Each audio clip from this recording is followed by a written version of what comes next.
and can you by no drift of circumstance get from him why he puts on this confusion, grating so harshly all his days of quiet, with turbulent and dangerous lunacy? He does confess he feels himself distracted, but from what cause he will by no means speak.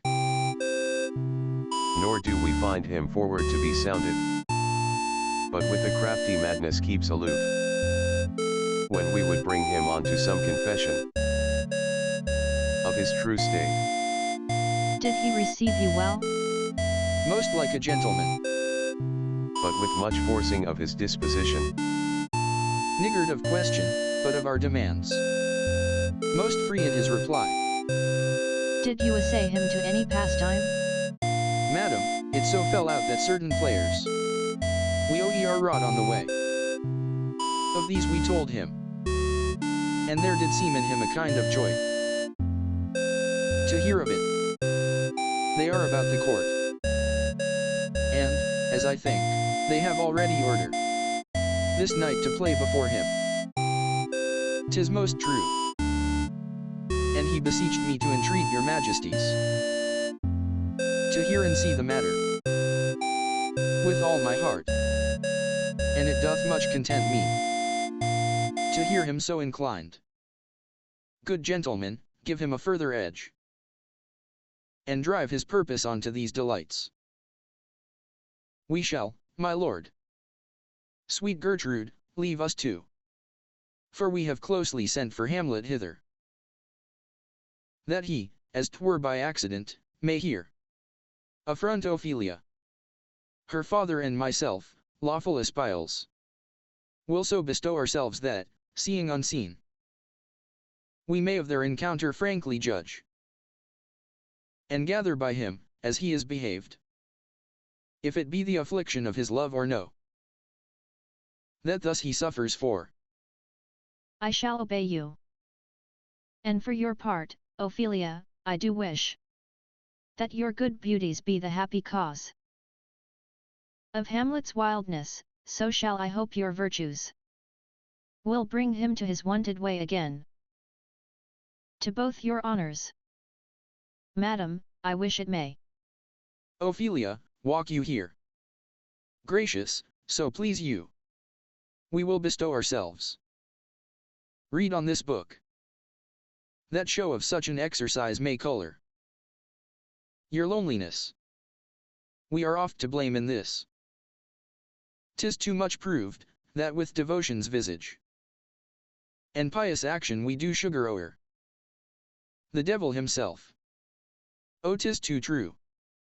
How smart a lash that speech doth give my conscience. The harlot's cheek, beautied with plastering art, is not more ugly to the thing that helps it, than is my deed to my most painted word. O heavy burden! I hear him coming. Let's withdraw, my lord. To be, or not to be, that is the question. Whether 'tis nobler in the mind to suffer the slings and arrows of outrageous fortune, or to take arms against a sea of troubles, and by opposing end them, to die, to sleep, no more, and by a sleep to say we end the heartache, and the thousand natural shocks that flesh is heir to. 'Tis a consummation devoutly to be wished, to die, to sleep, perchance to dream. Aye, there's the rub. For in that sleep of death what dreams may come, when we have shuffled off this mortal coil, must give us pause.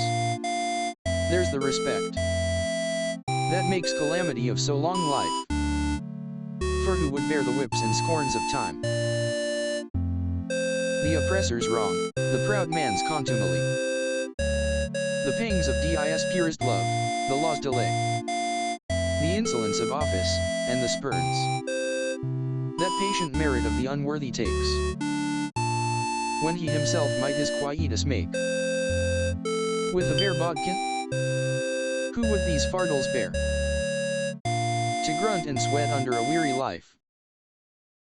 but that the dread of something after death. The undiscovered country, from whose bourne no traveler returns, puzzles the will, and makes us rather bear those ills we have, than fly to others that we know not of. Thus conscience does make cowards of us all, and thus the native hue of resolution is sicklied o'er with the pale cast of thought,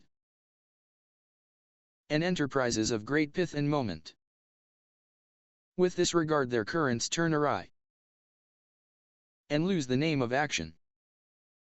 Soft you now, the fair Ophelia, nymph, in thy orisons, be all my sins remembered. Good my lord. How does your honor for this many a day? I humbly thank you. Well, well, well. My lord, I have remembrances of yours, that I have longed to redeliver.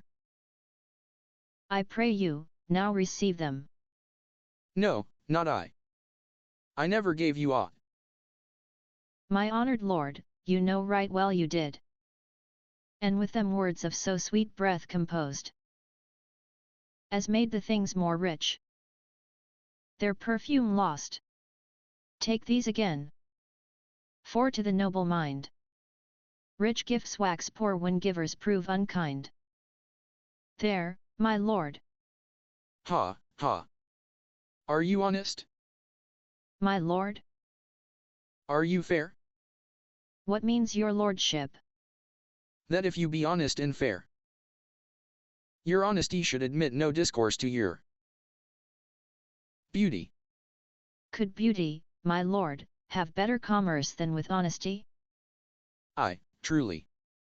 For the power of beauty will sooner transform honesty from what it is to a bawd than the force of honesty can translate beauty into his likeness. This was sometime a paradox, but now the time gives it proof. I did love you once. Indeed, my lord, you made me believe so. You should not have believed me. For virtue cannot so inoculate our old stock, but we shall relish of it.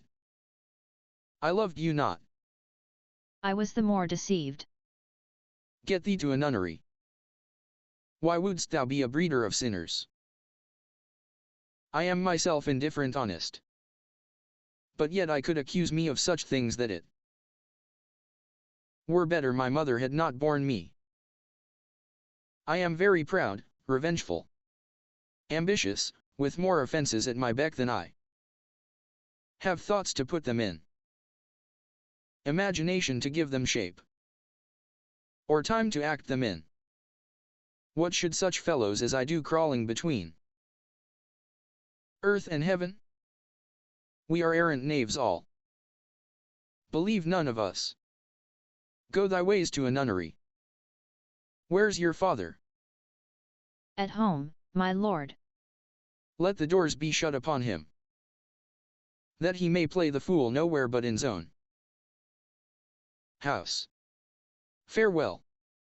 Oh help him, you sweet heavens. If thou dost marry, I'll give thee this plague. For thy dowry, be thou as chaste as ice, as pure as snow, thou shalt not escape calumny. Get thee to a nunnery. Go, farewell. Or if thou wilt needs marry, marry a fool. For wise men know well enough what monsters you make of them. To a nunnery, go. And quickly too. Farewell. O heavenly powers, restore him. I have heard of your paintings too. Well enough. God hath given you one face, and you make yourselves another. You jig, you amble, and you lisp, and nickname God's creatures, and make your wantonness your ignorance. Go to, I'll no more on it. It hath made me mad. I say, we will have no more marriages. Those that are married already, all but one, shall live. The rest shall keep as they are. To a nunnery, go. Oh, what a noble mind is here o'erthrown! The courtiers, soldiers, scholars, eye, tongue, sword. The expectancy and rose of the fair state. The glass of fashion and the mould of form. The observed of all observers, quite down. And I, of ladies most deject and wretched. That sucked the honey of his music vows. Now see that noble and most sovereign reason. Like sweet bells jangled out of tune and harsh. That unmatched form and feature of blown youth. Blasted with ecstasy. Oh, woe is me! T have seen what I have seen, see what I see. Love? His affections do not that way tend. Nor what he spake, though it lacked form a little, was not like madness. There's something in his soul, o'er which his melancholy sits on brood. And I do doubt the hatch and the disclose will be some danger, which for to prevent, I have in quick determination thus set it down, he shall with speed to England, for the demand of our neglected tribute. Haply the seas and countries different, with variable objects, shall expel this something settled matter in his heart,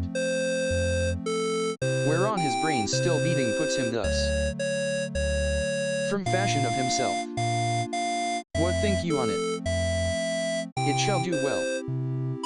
But yet do I believe the origin and commencement of his grief sprung from neglected love. How now, Ophelia? You need not tell us what Lord Hamlet said. We heard it all. My lord, do as you please. But if you hold it fit, after the play, let his queen mother all alone entreat him. To show his grief, let her be round with him. And I'll be placed, so please you, in the ear of all their conference. If she find him not, to England send him, or confine him where your wisdom best shall think. It shall be so. Madness in great ones must not unwatched go.